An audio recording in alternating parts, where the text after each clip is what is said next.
And my family and I lived on a small coral atoll in the Marshall Islands. And the only transportation was bicycle. So I had to learn how to ride a bike if I wanted any freedom at all. Of course, the island was very small.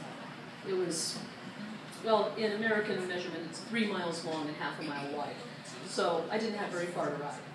But my dad took me out one day with my bike on a street in the high humidity and the direct Pacific sun pounding down on my head. And he had his cigarette magically hanging out of his lip like that. And he came up and he said, okay, now the one thing you gotta know about bike riding is that you have to look at your front wheel, because if you're looking all over the place and messing around, you're gonna run into something, okay? Okay, so he went behind me, I got on my bike, I balanced, I was a little terrified, but I was old enough to know I can do this. Put my feet on the pedals, pushed off, ran into a coconut palm. So I didn't fall down, I caught myself, I backed up, got back on the street, pushed off again, ran into a coconut palm on the other side of the street. This happened like 4 times. And finally my dad came around and he said, I'm going to get in front of you. I want to see what the heck you're doing here. So he got in front of me to watch me, and I pushed off again. I was a little bit terrified because I already run into 4 palm trees. I wasn't even 10 seconds into my ride, and I ran into yet another palm tree. And this time I did fall off, and I chipped my tooth. And my dad came back and had a cigarette, and he was laughing at me. He says, you know, when I told you to look at your front tire, I meant look where you're going, not at the front tire. No. Dad tells me to look at the front tire. Where am I going to look? The front tire. And it didn't get any better when I got in a car for the first time years later. You see where this is going. I got in my mom's fairly new car, went to back out of the driveway, went right into the chain link fence. She was very nice about it. She says, oh, it's cosmetic damage. It's no problem, honey. Which was fine until I put it in drive and went into the corner of the house. She tried to be nice after that happened, but it required more than cosmetic repair. But that's my luck. That's my luck when I have first times. If I'm in a new city, I'm the one who gets lost. I get lost on public transportation. I get lost on foot. I get lost in a car, of course. New food. I'm the one who will believe somebody who says, you got to put some of this hot sauce on there. You're going to love it. And I can't breathe for 15 minutes. I'm not even going to tell you what happened the first time I had wasabi. Because I was with a friend who liked practical jokes. And she said, you see that green stuff? I said, yeah. She says, put it all in your soy sauce. And then when you dip your sushi in it, really get it all over your sushi. I had to leave the restaurant because I believed her, and then I couldn't breathe, and then my sinuses were burning, and then I really regretted it. So, this is my luck. In Japan, when I moved to Japan 8 years ago for the first time, I'm not even going to tell, I have like a month of stories, at least, 24 hours a day, 7 days a week. My first time in my neighborhood grocery store, I stood 15 minutes in front of the shelf that had the sugar and the salt. And there were no smartphones, there were no iPhones, I couldn't look up the kanji. I wasn't carrying a kanji dictionary, I had to just stand and figure out which one is sugar.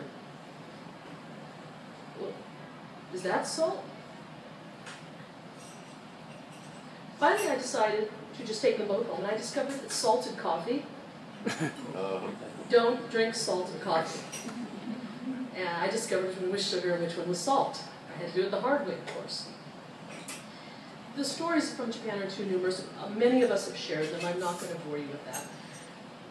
The most amazing first times I've had, and the ones that have possibly scarred me in good ways for life, has been parenthood. My daughter is 16, my son is 18, and the minute they handed those babies to me, and it wasn't any better with our daughter than it was with our son, I realized nothing in my life is going to make sense anymore, and everything is going to be a first time. Everything. I remember when we discovered my son loved science. He was 5, and he went in the kitchen to make an experiment. He mixed all of the seasonings together in a bowl. He mixed the ketchup and the mayonnaise and the shoyu, and I had wasabi because I lived in Japan, and all the spices, and he mixed them all up, and then he got his assistant to try it, his 3-year-old sister, which was not a pleasant first time for any of us. Actually, the outcome of that was rather terrible. My daughter was a wonderful person at putting me through my first times. I remember when I first discovered that safety scissors weren't safe because they cut hair. All of them will cut hair. I remember the first time I found her behind the bathroom door, half of her blonde curls gone, the other half down here, and she was delighted with herself. And all of her hair is on the floor. And then I remember the second time she did it, and the third. She did it like 6 times before, and she found different ways in Grandma's house and all the different places where there would be safety scissors, and I'm cutting paper, no, not. And of course, there was the first time she discovered about permanent markers, and she colored her entire head hot pink, and her arms, and her legs, and she had to go to preschool the next day, like that.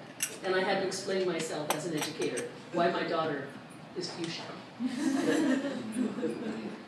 And again, I have a lifetime of stories. And I realized when I was preparing for the stories tonight, for the flame, you know, there's no such thing as one first time, because every minute is a first time. I'm having a first time right now. You're having a first time right now, even if you've been to the flame before. We've never done this before.